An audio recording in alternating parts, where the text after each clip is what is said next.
a very long way to come here and just come before you all, which is a great audience tonight. Ladies and gentlemen, make some noise for Mr. Carlos Perry coming up to the stage. Big L, rest in peace.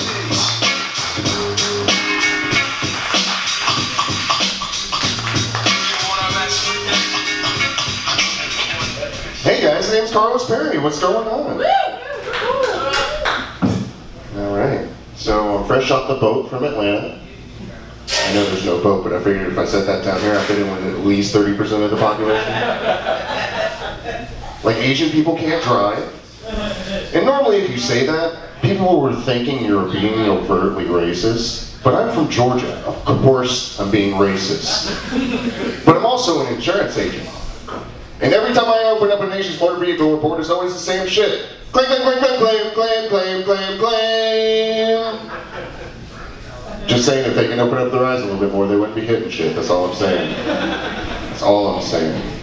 It's kind of weird being in the insurance business because you always have that front office with the brochures, right? It's usually the same: auto, home, life. But my office went all the way down to domestic violence. Now, I know what that is. But I get a lot of stupid questions out there, like, do you guys really offer domestic violence insurance? Does that really exist? Can you imagine the commercial for that? Like, I would imagine like a middle-aged white dude, cowboy hat, matching boots, handlebar mustache. Does your husband like to beat your ass?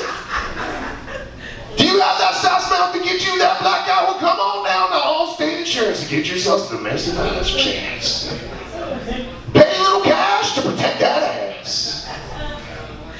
I don't know, I think I missed out on my calling. I should have been a porn star. Not because of the sex, but I finally wanted my dick to start working for me instead of the other way around. Like, I actually built my credit with porn. I was 19 years old, finally got my first credit card. I was feeling like a man! But I promised myself I needed something I could afford, something that was reoccurring, and of course, something I enjoyed. I love jerking my dick. I jerked my way all the way up to a 780 credit score. So until I go blind, I'm milking the shit out of this situation. So I'm 29 years old and I'm just now starting to realize I'm a pervert. And like, I told this one woman that I wanted to eat her pussy like a starving Ethiopian. And I did too, like she came so hard, she got a headache.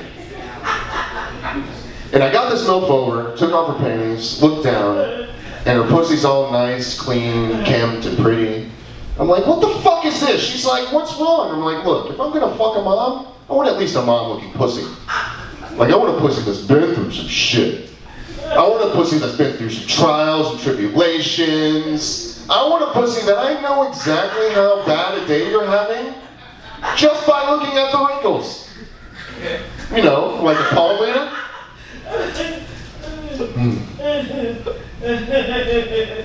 You're welcome. Thank you so much. You're awesome. So dating's weird. Like, it's 2007, like, women gotta get over the dick pics. Got to get over the dick pics. Like, it's 2007, it's been 9-10 years, what, you've seen every size, shape, hue of penis? Like, you guys do worse shit to us. You guys send us kid pics. You send us something that was created with someone else's dick. And I hate kids. Fucking hate kids. Like, I will do everything within my power just to make sure I do not bore children. Like, I smoke as much weed as possible. Like, as much weed as possible. Like, when I'm using a laptop computer, I make sure that the battery's, like, right over my ball sack so the gamma radiation's killing that shit. Just wear tight pants. And of course, I just jerk off a lot. Like I was saying. Because if there's any strong swimmers in there, the best case scenario I'm hoping for is miscarriage. Dating's weird. Like, I don't understand how dudes get cheated on by women. That doesn't make any sense to me. Like that's how you know dudes are just way into flawless bitches. Like, get you a bitch with some flaws. Get you a bitch with some dandruff or something. The next time your woman's out and you're wondering where she's at, and you're just like, oh, I'm not worried about that. She's got dandruff. That bitch ain't going nowhere.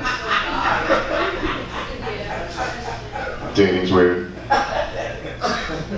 Because, like, where in the history of dating where did the high upfront cost for dudes come in for dating. Like, I don't understand that.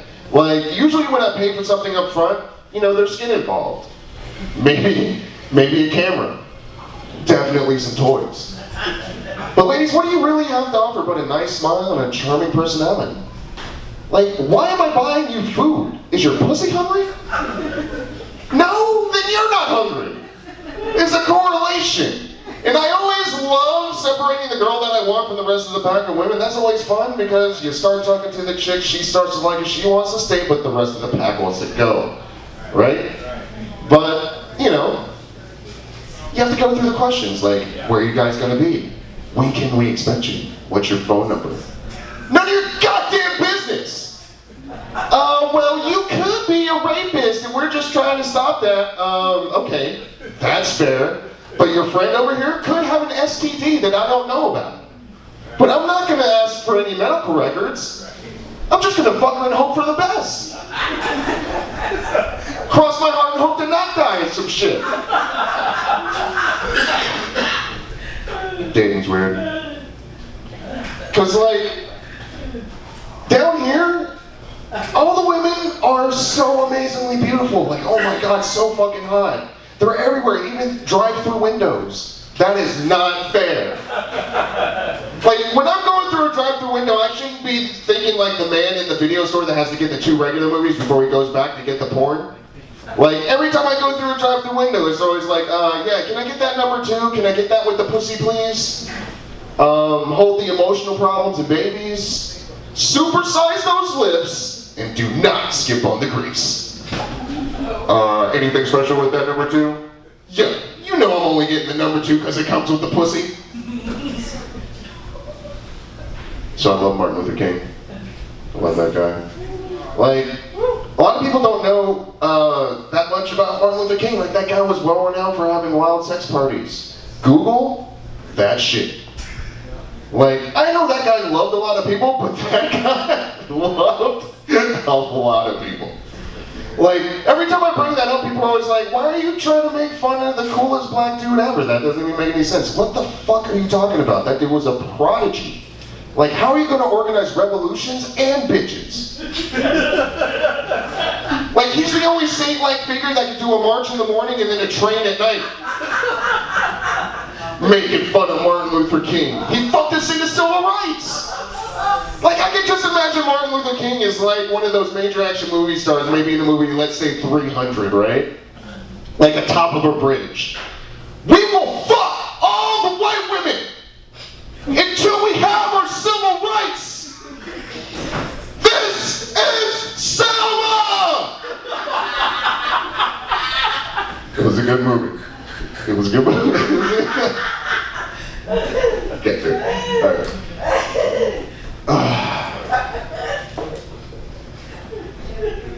Fuck else am I gonna say to you guys? So I love people who get their pets like spayed and neutered. That's really interesting because like that's a really interesting concept.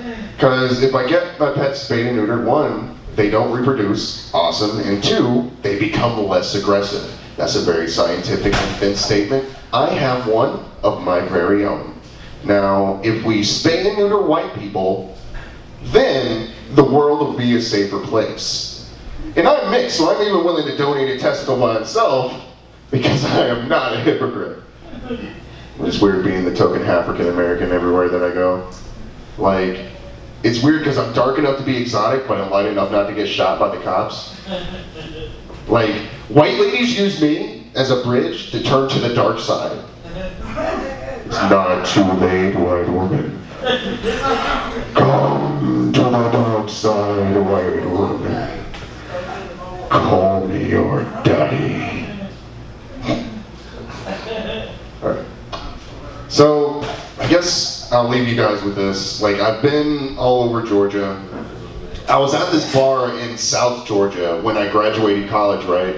Guys, I should not have been at this bar. There were obvious signs. Maybe it was the tractor parking in the parking lot that should have let me know that I shouldn't have been at that bar. Maybe it was the jacked up trucks with the Confederate flags spray painted on them. Maybe that should have been an indication to let me know I shouldn't have been there. Or maybe it was the dude behind the counter screaming, "We don't serve niggers around here," that should have let me know that I shouldn't have been there. But I was so taken back, I didn't know what to say. The only thing that came out was, "Oh, well, what's in that? Is that like vodka? What is that? Tequila? What is that? Vermouth? Gin? Bro, gotta get rid of that shit." No wonder everyone hates niggers around here. You should try Hennessy, it'll probably make a better drink. And you know how the room like tightened up when I said nigger? Like I don't like that. Like people nowadays like use nigger like it's a disease. Like a doctor's gonna come into your examination room and just be like, "I'm so sorry, Carlos. You've tested positive for the niggers. I don't know what to tell you. Try 2 drumsticks to get it out of me in the morning." My name's Carlos Perry. Thank you so much.